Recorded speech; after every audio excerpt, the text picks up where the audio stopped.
Away we go. I'm Jason Stevenson, the project manager for secondary ELA. You can always feel free to reach out to me at my email address or my phone number, which are also listed on the website. The UDL framework is a set of guidelines that have been around for a while now, and they work together to optimize teaching and learning for teachers and for students. The way that this framework is set up, it's a matrix. So there are 3 columns and 3 rows. This gets published by an organization called CAST, and they will actually be launching their 3.0 version of this framework later this year. They have not given a specific month when that will happen, but the new version, the new iteration is going to focus more on equity for students, still through the lens of this UDL framework. So the columns, moving from left to right, have to do with providing multiple means of engagement, then representation, then action and expression. And then the rows from top to bottom have to do with points of access, building, and internalizing. And so when each of those columns and rows cross, they result in those 9 different overarching boxes that we see on the screen, which we'll get into in just a little bit. So this is just a closer look at those 3 column headers, and then that first row of access, then building, and then internalizing. The end result of a UDL framework approach in the classroom, in a school site, in a school district, would be expert learners who are purposeful and motivated, who are resourceful and knowledgeable, and who are also strategic and goal-directed. So UDL can be used by educators, curriculum directors, researchers, parents, just about anyone who wants to enhance and widen access to learning. And this will ensure that students are met where they are, that they're also challenged, and that their learning experiences are meaningful. So the 9 matrices of the UDL framework are as follows: recruiting interest, sustaining effort and persistence, self-regulation, perception, language and symbols, comprehension, physical action, expression and communication, and executive functions. So now is a time for me to stop talking and letting you all do some processing. And so that's the question right there on the screen for us. Which of these matrices, or which of these 9 boxes, naturally align to ELA? And you can put your answer in the chat, or you can come off mute and just pop off with an answer, especially if you've already had your morning coffee. I feel like it's sustaining effort and persistence, because you're constantly having to put a drive forward. And if you're learning and you're in the process of learning, if someone gets frustrated and you're actually teaching the substance of it, and students are actually engaged, they're going to try to be persistent and trying to understand. Thank you for sharing, Adelina. It looks like in the chat, we also had some people saying comprehension tends to align to ELA, expression and communication tend to naturally align to ELA. And then also, I don't know if there was another answer. Would anyone else like to explain your answer choice? I think I had talked about like comprehension, expression and communication, and even recruiting interest, because comprehension is something that you work with in ELA on an everyday basis. We do lots of writing for the expression and communication. And then when I think about recruiting interest, I think about having to get the kids interested in whatever it is that you're going to teach. And so I think all those things would naturally align. Great. Thank you, Nancy, for sharing. We can maybe hear from one more person before we move on. Would anyone else like to share which matrix you're thinking aligns very well to ELA?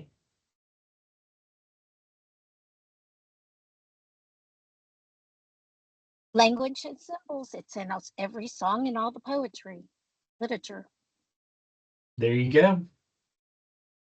All right, let's move along, and we're going to look at 3 buckets at a time. That maybe is too much for a webinar, but we're going to try it and see how it goes. So we're going to look at what each bucket looks like in general, according to the CAST framework from the UDL framework from CAST. And then we've got my colleagues and my interpretation of it for ELA. So in recruiting interest, guidelines include optimizing individual choice and autonomy, optimizing relevance, value, and authenticity, and minimizing threats and distractions, which maybe seems surprising there, but it's sort of like the opposite of recruiting interest, like making sure that there aren't any distractions so that students can focus and can be interested. What that can look like in an ELA setting is giving students choice in what they read and write, using literature circles for reading, in which students choose a text from the list. If you've never attended my workshop on literature circles before at the secondary level, that is available on the professional development website that I maintain. And in it, I present the notion that literature circles do not have to be reserved only for novels. You could use the literature circle approach for short stories, packets of poems, and so on. So finding ways to give choice to our students and what they want to read can increase engagement.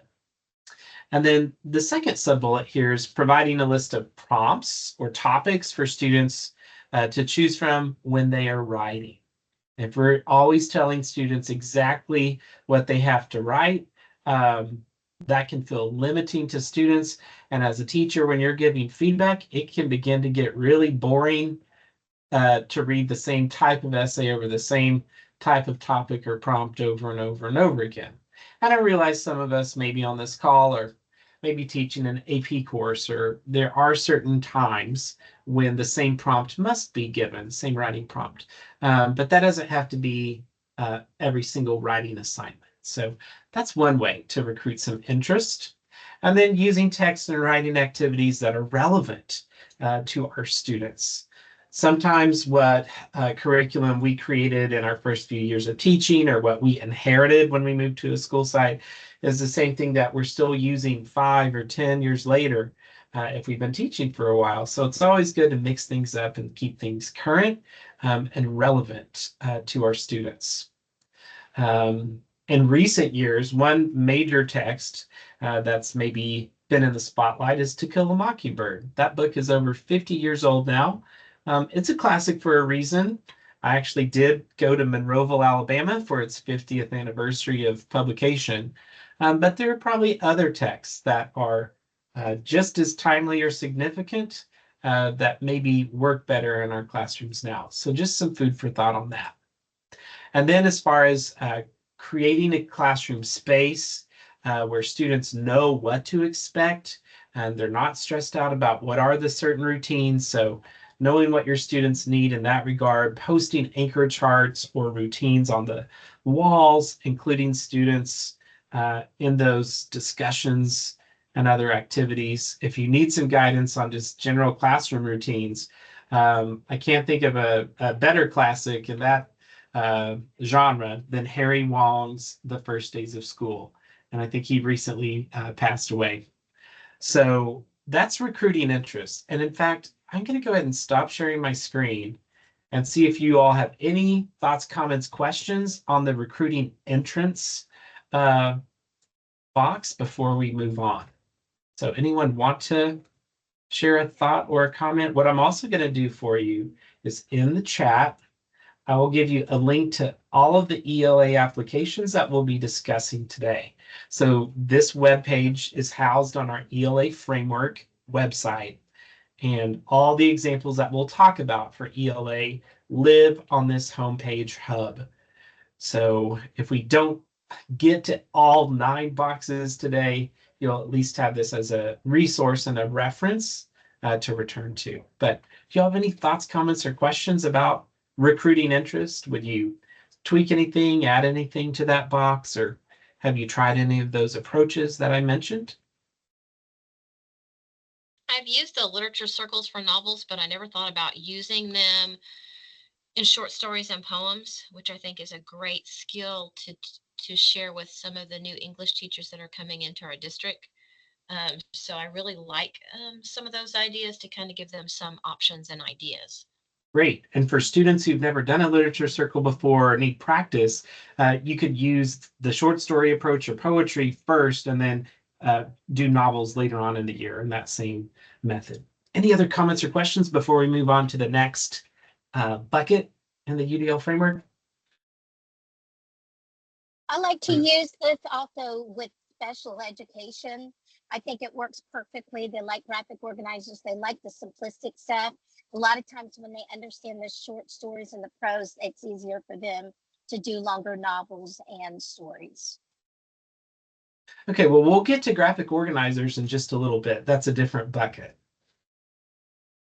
But thank you for sharing. All right, our next bucket we'll look at is sustaining effort and persistence. So the general guidelines for that are to heighten salience of goals and objectives, to vary demands and resources, to optimize challenge, to foster collaboration and community, and to increase mastery-oriented feedback. What that looks like in an ELA setting is making sure students understand their learning goal, to provide different levels of complexity in assignments and activities so that all students are challenged. One way to achieve that would be to adjust the resources or scaffolds or tools that are available to students for that assignment or activity. Creating opportunities for peer collaboration. So when it comes time for discussion, students meeting with a partner or a small group and not always relying on a whole class discussion. Students reading a common text with a partner or a small group, which sounds a little bit like literature circles again, but maybe it's a slightly different way there. And then students meeting in groups to provide feedback on writing to one another. And then as far as mastery-oriented feedback, we as teachers can give feedback that's timely, that's specific and frequent, and that is focused on students' effort and improvement toward a targeted learning goal. So if there are, a number of skills within a piece of writing that a student is trying to showcase, and there's all sorts of issues, you as the teacher need to decide which writing issue do I want to focus on to help that student improve. So instead of giving them all kinds of feedback, you are specific and targeted, and you're also telling them at least one good thing that they did as well in their writing.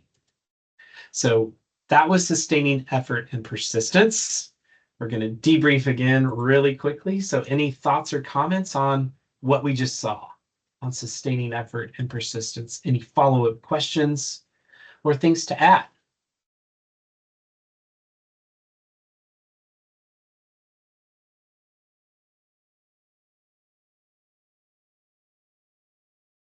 Do you all find that your students in the post-COVID landscape have the same amount of persistence and effort, or do they tend to give up or be more helpless than they were before? That's my wondering, since I'm no longer in the classroom. Stacy says no, they give up. Stacy, can you elaborate if you don't mind? You'll have to come off mute though. Maybe I can help you unmute. I don't know. There you go. I teach 7th and 8th graders. So I find that, yeah, they give up. If I make the task too long, they just give up. They quit. They're like, just give me a 0 and I won't do it. So I have to learn to make it shorter and little, and then have them put it all together to make it bigger. Okay, so just give them the whole thing. A lot of times they'll just quit on me. So chunking the content into smaller pieces, making the assignment like into smaller steps and rolling it out one step at a time, you're finding your students will do that. But if you give it to them all at once, it seems like they get overwhelmed and say, I'll just take a 0. It's too much. Okay. Yeah, if I I've asked them, like, I've given them an assignment before, like, where I've let them choose their essay. If I just let them choose it, some of them never even choose a topic. I have to step them, a lot of them through it now. And sometimes choice can be overwhelming. I relate. If I go to the store and I need a loaf of bread, I really don't need 30 options, and my brain kind of gets overwhelmed by that. And I think sometimes students, if they're given too much choice, it can be overwhelming. So maybe limiting choice between like 5 or 6 topics instead of 30, or anything you can think of, because sometimes that can be tough. But I appreciate the insight and comments, Stacy.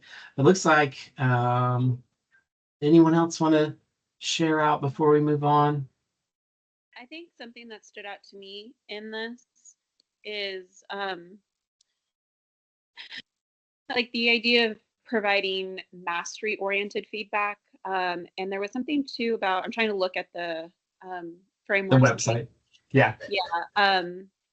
So it's going to be in There the was something about goals, making sure students understand their learning goals.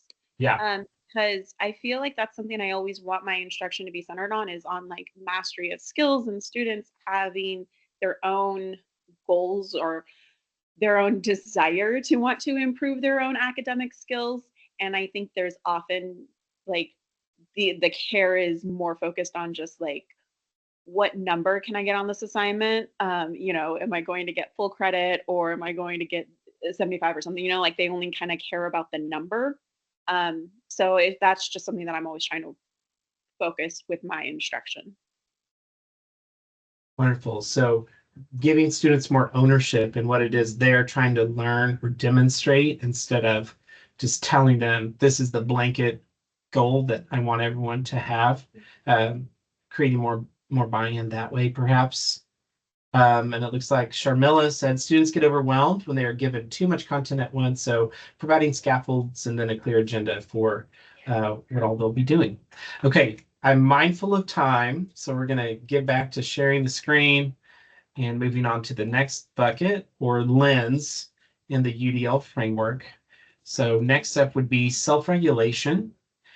General guidelines are to promote expectations and beliefs that optimize motivation, facilitating personal coping skills and strategies, and developing self-assessment and reflection. In an ELA setting, that looks like guiding students in setting realistic learning goals and perhaps even behavioral goals, providing guides, rubrics, and/or checklists for students to track their progress toward their goals. And we do have revision checklists for the 3 modes of writing on our framework that might be helpful for some of you if you weren't aware of those. Providing strategies for students dealing with setbacks, anxiety, and frustrations around reading, writing, or speaking in front of others.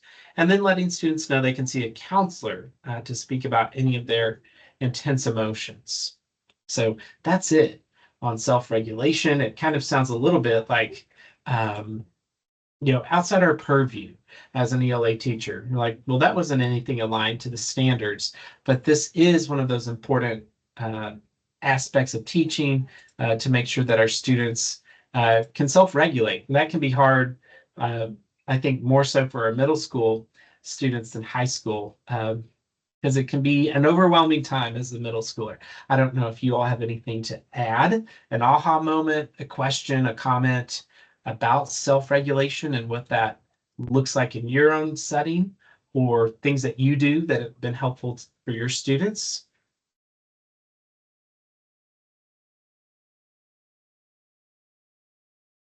Yes, I see the question about the link to the UDL framework for ELA, and that is now in the chat for you, for the person that asked.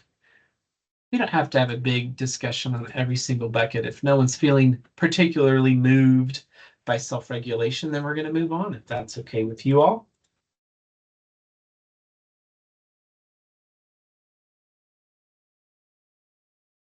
All right, next up, we're going to look at the 3 different lenses that have more to do with representation. And the first of those buckets is perception. So general guidelines are to offer ways of customizing the display of information, to offer alternatives for auditory information, and to offer alternatives for visual information. So this really goes for any class, not just ELA, but here's how to practically apply those guidelines. When using a digital text, make sure that students know how to navigate it. So what button do they click to make the text size smaller or larger? How do they play an audio clip if that's been embedded? What do they do if they want more information from an image or a hyperlink? It maybe goes without saying that or we assume that our students are digital natives and they know how to do all this, but sometimes it can be helpful to show them how to navigate a digital text. And then when using a textbook or print text, if at all possible, find a digital version for the students who need it, who need the text blown up or need a digital access for another reason. And then providing images or graphs or photographs, what have you, in addition to alphabetic text, which can help to increase comprehension. And then if you're playing an audio text, if you're listening to the audio for an Edgar Allan Poe short story, merely playing the audio and telling students, okay, you should listen now, take some notes, or we're going to have a quiz when this is done, that's not enough. We want to provide a series of images that students could follow along with, and that may be more for our elementary students or maybe our English learners, but then also giving them a transcript of the audio. If you've got the textbook or you've got access to the digital version that students can pull up on their Chromebooks, then they need to follow along with the text and not merely listen to the audio. If you're listening to the audio of a speech by Martin Luther King Jr., then presenting the text in alphabetic form as well so that they can follow along is going to be super handy. All right, then when showing a video or even presenting a slideshow in your class, activate the closed captions so that the words are also on the screen. More and more, it seems like our students prefer the captions to always be turned on anyway, even when they're watching a movie or a TV show at home. But turning the captions on can make it more accessible. Then there are features in Microsoft PowerPoint and Google Slideshow that will automatically transcribe what you're saying so that students can see the words on the screen as well. I mean, that's a feature I'm using right now on this Microsoft Teams call that's automatically making a transcription, whether I like it or not, right? And then when creating a document, making sure the text is easy to read and accessible, that the font is large enough and that it's simple, clear, and unembellished. And as a side note, one of my personal pet peeves is when I'm attending a conference and someone on the stage is presenting a slideshow and it's like size 10 font. I'm like, I'm not an X-man. I can't read that. So I'm just keeping all those things in mind. All right, I'm going to stop sharing and we're going to debrief on perception. Would you all like to add anything, ask a question, add a comment, clarify something? I'm looking at the chat. We already have some comments. Sharmila says our district adopted a new textbook this year, and we went over the digital version in great detail. But surprisingly, students prefer the print version and taking notes in a journal. Sharmila, I'd love to hear a little bit more about that if you're willing to come off mute in just a moment. And then Stacy said when we read together, they pull up or she pulls up the book from iBooks and then they read the book on the screen as an audiobook play so that everyone can access the text both auditory, but also physically. Sharmila, tell us a little bit more about your students' preference for the old school textbook if you're willing or able.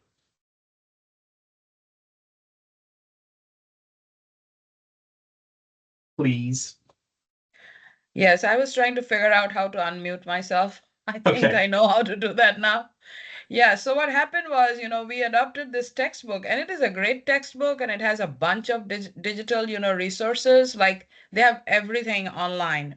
And, we do everything on Canvas. So we spent literally a week kind of getting them used to how to navigate, like what you're saying, how to enlarge the text.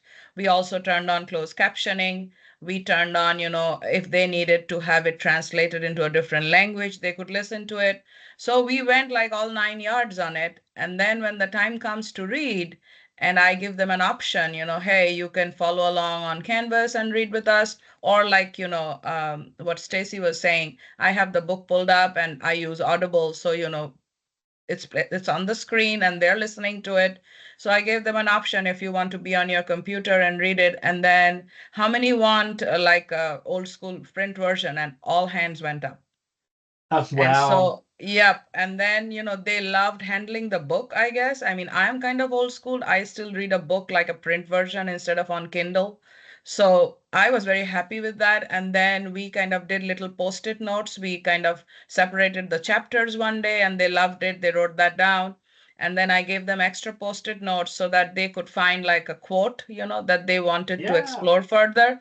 So I said, just use it for the quote, and whichever page it is on, just write down quote I like, or Q1 and Q2, and things like that. And that seemed something that they liked doing, engaging with the actual print version of the book. And it was a pleasant surprise for me, but I loved it.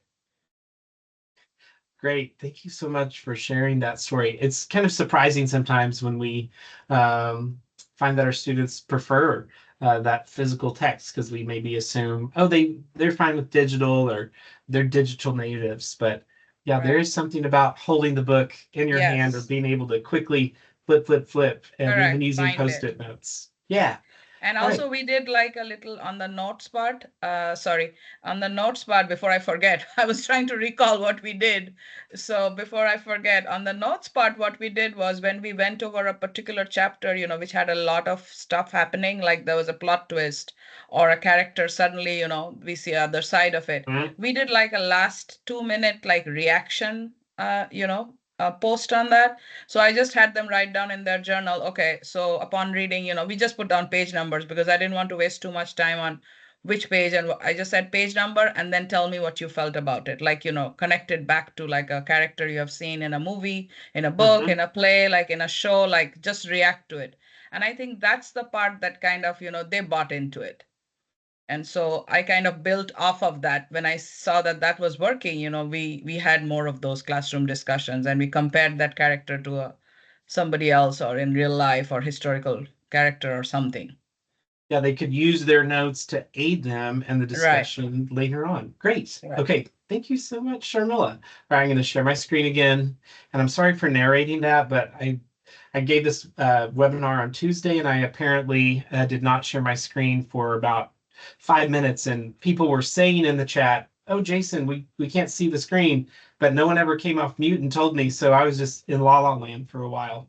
So I remember better when I narrate what I'm doing on a webinar. All right, next up is the language and symbols section of the UDL lens. And so the general guidelines include clarifying vocabulary and what symbols mean. This means symbols in a broad, general way, not the literary element of symbolism, like the apple in The Giver by Lois Lowry. So we'll get to a specific example in a moment. Clarifying syntax and structure, if need be, support decoding of text, mathematical notation and symbols, promoting understanding across languages, and illustrating through multiple media. So what that can look like in an ELA setting includes providing definitions for idioms, archaic expressions, dialect, and slang. And a funny example I'll share of this is if you have students in your classroom who have recently moved to Oklahoma from, let's say, the East Coast or West Coast, they may not understand the phrase fixin' to. That's not common there. It's common here. I wrote a poem about that phrase recently because one of my colleagues here at work who moved here from California a while back, she is still not used to that phrase. It's one of her least favorite phrases, and because of who I am, I would use it around her on purpose just to pester her. But sometimes our students need idioms or dialect or slang explained. And our textbooks sometimes are going to have footnotes that explain those things. But if we're using a novel, novels usually do not come with footnotes. And so there may be things you need to tell your students, here's what is meant by this particular slang or dialect or idiom. Using images or icons, pictographs or symbols to teach vocabulary. If you're not familiar with a website called Noun Project, I just put it in the chat without its ending. I think it's just nounproject.com. They have lots of little clip arty symbols that you could be used for that purpose. In fact, that's what I use for all 9 of these buckets. That little A with the apple in the upper left corner, I got that from the Noun Project. And then presenting key concepts in more than one way. So using illustrations on top of a print or alphabetic explanation, or having a quick video clip, or maybe you use manipulatives for students to move words or punctuation marks around, whether it's in a digital way or a physical way when studying sentence structure and so on. Showing students how words are made up of prefixes, suffixes, and Greek and Latin roots. This is in our standards, and 7th and 8th graders, I believe, study Greek roots, and then the younger grades, they study Latin. By high school, the assumption is that students are familiar with all of those major roots.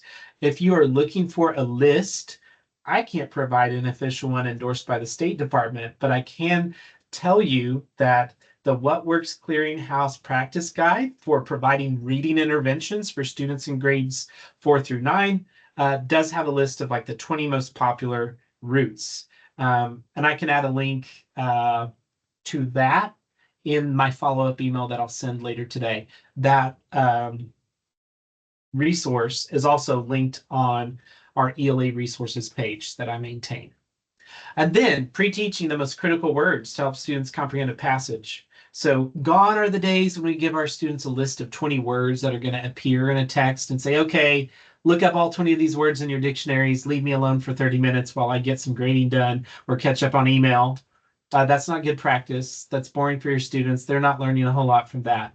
Instead, what we do whenever we're preparing a passage for teaching is we identify 2 or 3 critical words that students absolutely need to know. And we give them those definitions. We give them a synonym. Maybe we give a little picture that goes with it to reinforce understanding. And then for the rest of the words that we encounter in the passage that are perhaps challenging, they're defined with a footnote, or just as a quick aside, you give them the definition when we come to it. The way that you identify those most critical words is, first of all, they probably appear more than once, right? So it's those more difficult words that really unlock the passage. And so that's one way to address UDL. And then I think this is our last slide here, showing students how words work together to form a sentence and how sentences work together to form a paragraph, physically showing them manipulating words or text or phrases on the screen and moving them around. Using a concept map to show students how ideas in a text are linked. And then here's a different one, allowing students to draft their writing by using text to speech, which someone on the Tuesday call said they have done that in their classroom. Ooh, one more. Here's our last one. Attending to the needs of students with limited English proficiency, perhaps Spanish is their first language, maybe it's their only language. They're moved to the United States, to Oklahoma, 3 months ago. So making key information available in the student's first language would be helpful, and providing electronic translation tools. And then showing alphabetic text in multimodal forms. Multimodal literature is our 7th overarching standard, and that link there takes you to a page on our framework that I'm going to pull up now. Wiki takes us back to the home page. This is in our appendix.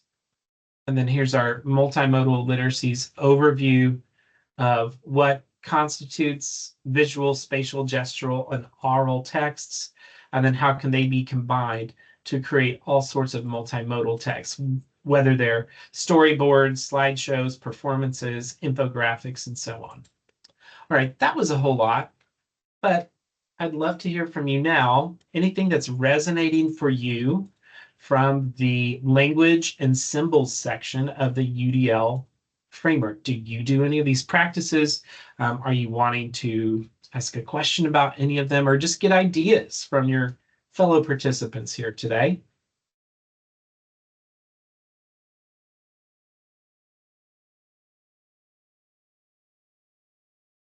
Anyone have a question or something to share or add?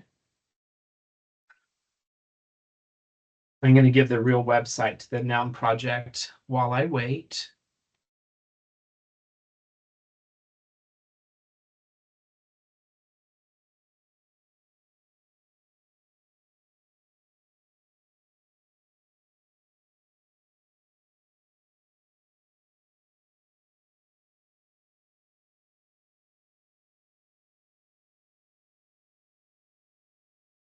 Did anything surprise you from that list, or those kind of things you're already doing all the time? I felt like this one is closely aligned to ELA, so I thought for the most part, you all would say, oh yeah, I do that, or I've heard of that before, or that's a good reminder, but yeah, I've done that. But were there any that were maybe new to you?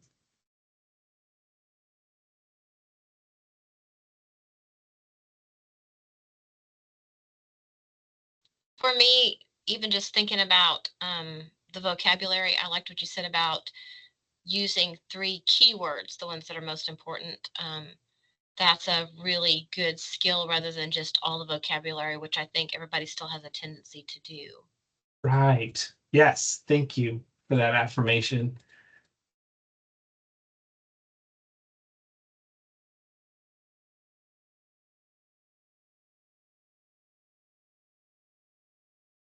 I also, as a thing, I like, I know that that's been a big push is learning prefixes and suffixes.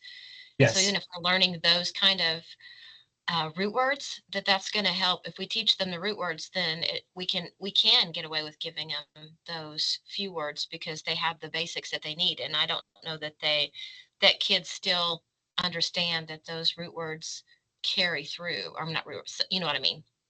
I'm sorry, I'm not You're using the right fine. No, I get what you're saying.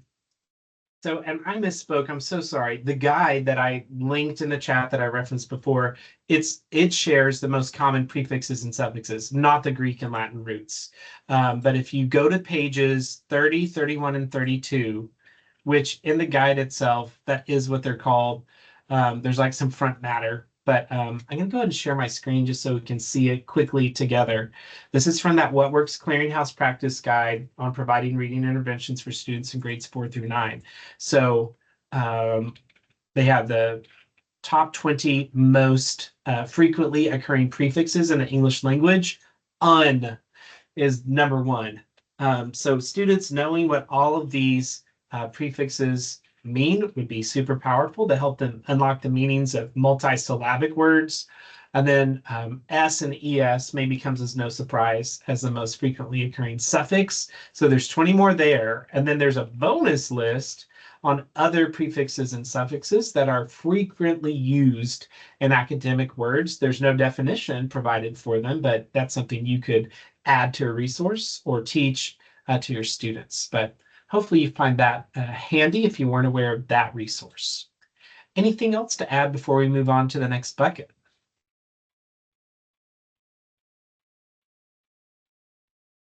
Okay, let's move along. I'm going to share my screen. We're going to look at comprehension next, which I think is another fairly connected, strong connection to ELA already. So you might see a lot of things you've done before, but maybe there will be some good reminders as well or something new. So general guidelines for comprehension are to activate or supply background knowledge, to highlight patterns, critical features, big ideas and relationships, to guide information processing and visualization, and to maximize transfer and generalization.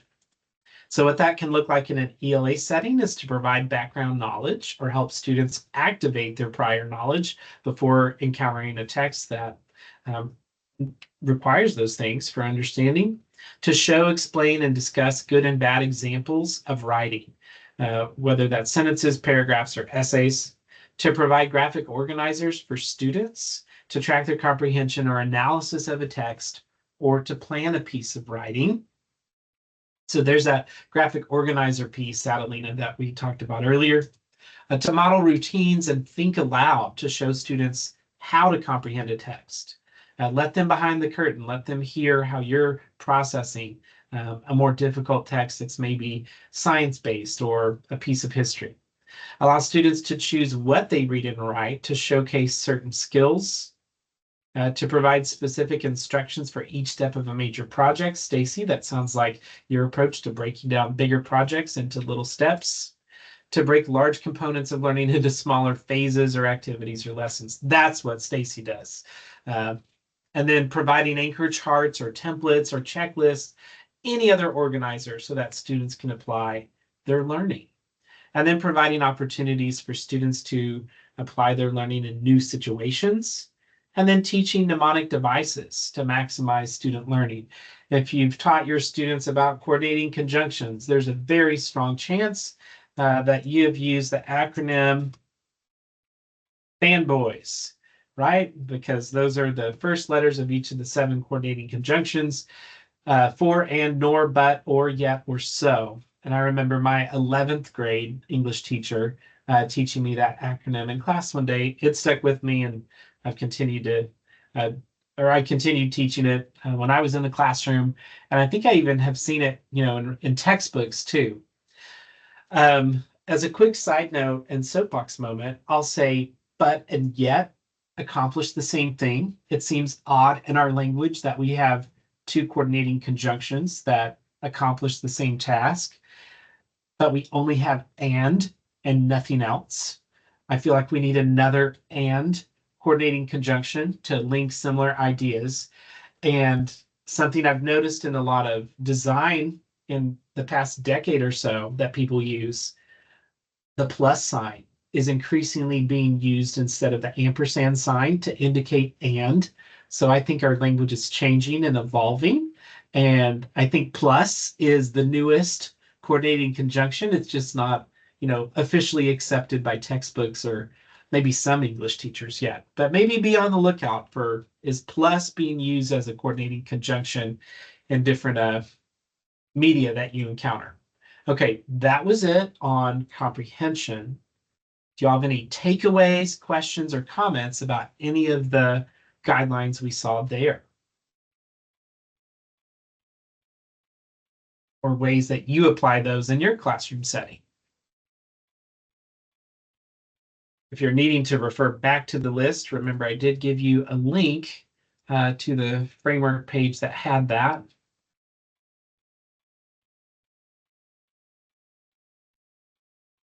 We're in the comprehension bucket. Any comments, questions there?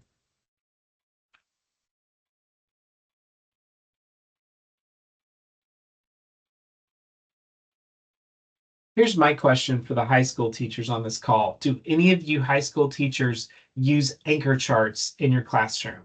I think anchor charts are maybe more embraced by elementary teachers and then maybe some middle school. And I did not see tons of anchor charts in the high school classrooms of my colleagues, and I myself did not use a lot of anchor charts. Jason, quick clarifying question with that. Yeah. Do you mean anchor charts as in like ones that are permanently posted on the wall throughout the entire year? Maybe just for that unit. If you're teaching how to write a thesis statement and you've got your 3 or 4 steps that you want students to use after you've gone over the lesson, is there a permanent chart on the wall? Not permanent, but is there a chart on the wall they can reference for the next week or two while you're in that unit? Okay.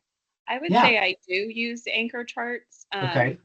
And actually, I guess because of logistics, like the logistics of what my classroom walls are, Yeah. I don't really have them posted, but I give students individual copies. And at the beginning of lessons, like I'll refer back to it. And then obviously it'll be posted online. And, So you're they have using their the UDL approach of Yeah, let's make it digital, physical, it's in their notebook. They are not going to miss this.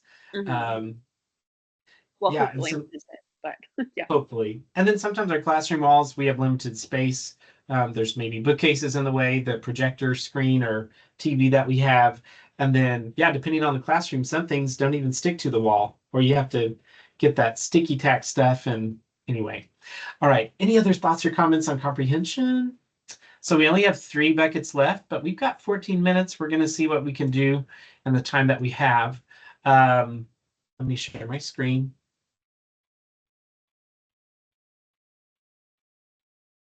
So our final round, I think we're going to do a little marathon approach. Well, let's look at all three buckets really fast. Maybe just highlight a few from each one, and then we'll debrief over all of these options for action and expression, which include physical action, expression and communication, and then executive function. So for physical action in an ELA class, allowing students to respond with different rates, different times, and different tools. And then working with your IT department and special education departments to provide those specialized tools for the students who need them. For expression and communication, general guidelines allowing you multiple media for communication, multiple tools for construction and composition. And what that could look like is letting students compose in various modes, not just text, but also speech, so audio files, drawing, any other multimodal approaches, students using social media or a digital space to collaborate, giving students story webs or outlining tools for writing, providing them sentence starters or sentence frames, letting students draft with text to speech, like we said before, sharing good examples of writing and having students identify the good writing traits in those mentor texts. And then removing the scaffolded support as students are showing a growth and independence. Executive function looks like appropriate goal setting, helping students manage information and resources, and just enhancing their own individual capacity to monitor their own progress. So having students pause and reflect on their work toward a goal and helping them make short and long-term goals. So maybe they make a long-term goal for 9 weeks, and then you break it down and they make a few short-term goals that align to their long-term goal. More graphic organizers mentioned here, encouraging students to keep track of how many pages or books that they read on some sort of graph or chart, having students collect their writing into a portfolio and reflecting on that, and then providing mentor texts that have already been labeled with comments you left on what the writer did well, and students monitoring their progress with rubrics or checklists of some sort. So that was all three buckets at once, but we're running out of time, so that's why we blaze through those. Do you have any comments, questions, aha moments, additions you would add to any of those three buckets? This was the final column of the framework of action and expression.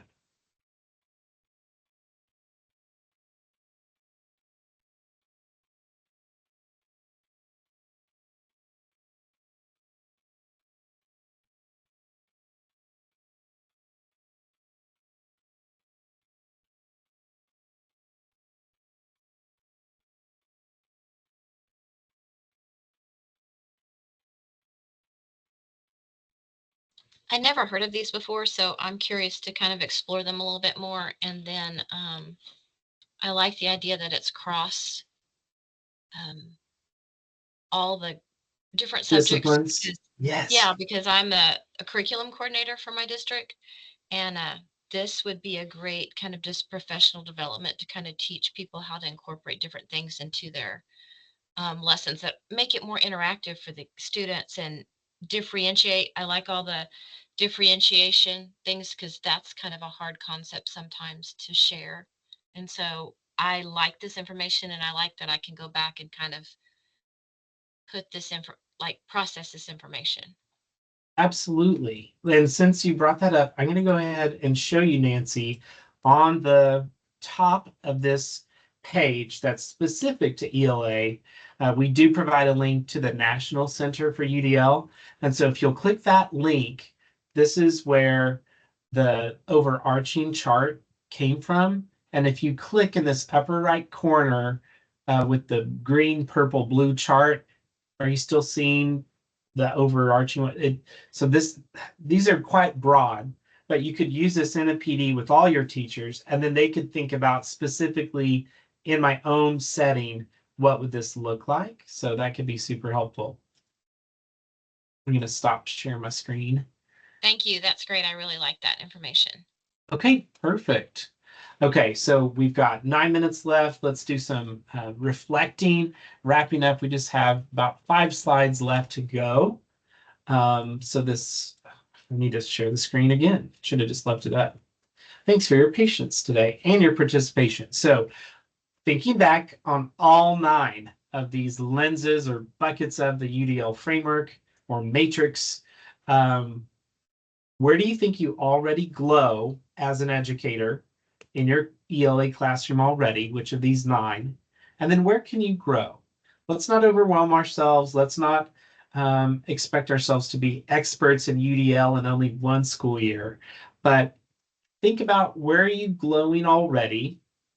And then where do you want to maybe push yourself or do better in the coming year?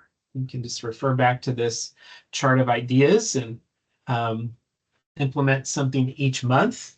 If you are a try hard, as my students used to say, there are about 9 months in the school year, and you could assign a different UDL lens to each month of the school year and say, okay, in September, I really want to work on perception and get better at that. In October, I want to work on physical action in my class, and so on. All right, don't have to answer aloud or in the chat on those, just wanted you to take some time to reflect. And then in just a moment, I'm going to give you a challenge to look at this UDL ELA lesson for your particular grade. There are very brief overviews of a lesson or unit for each of the grades. And so I'd like you to pick the grade that you teach. And this is on that same page we've been using all along. And they have drilled down the UDL approaches or strategies even more so to that particular lesson that they had. So we're going to take some time to look at that for a couple minutes. I've got websites that are listed for resources. I want you all to know we're going to do an even deeper dive into UDL later this fall. I'll be in your region of the state. And then if you'd rather just do a virtual version, it will be only an hour and a half long instead of 3 hours, which would be in person. October 22nd is a Tuesday. It'll be in the evening from 6 to 7:30. The rest of those meetings will be on a school day in the morning. So you'll need to get a substitute for that workshop if you decide you'd like to have an even deeper dive into UDL. So at this point, in the little bit of time that we have left, I'd like you to explore one of the lessons from this website. So at the top of that page, there are different grades listed. And so if you'll just click on one of the grades that you teach and see what the UDL approach was. As an example, that will be how we wrap up our time today.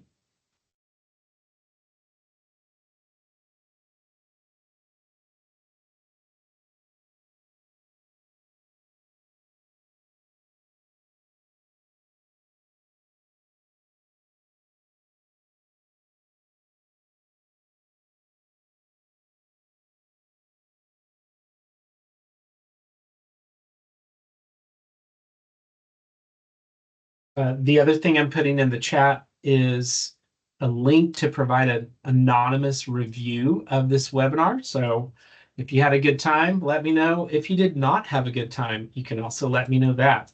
If the bit.ly link isn't clickable, which it doesn't seem like it is, there's the Airtable link that it's taking you to.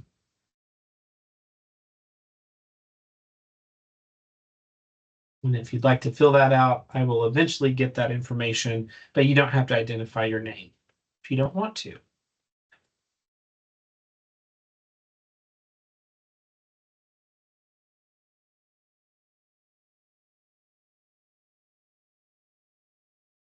I'm going to go ahead and stop the recording.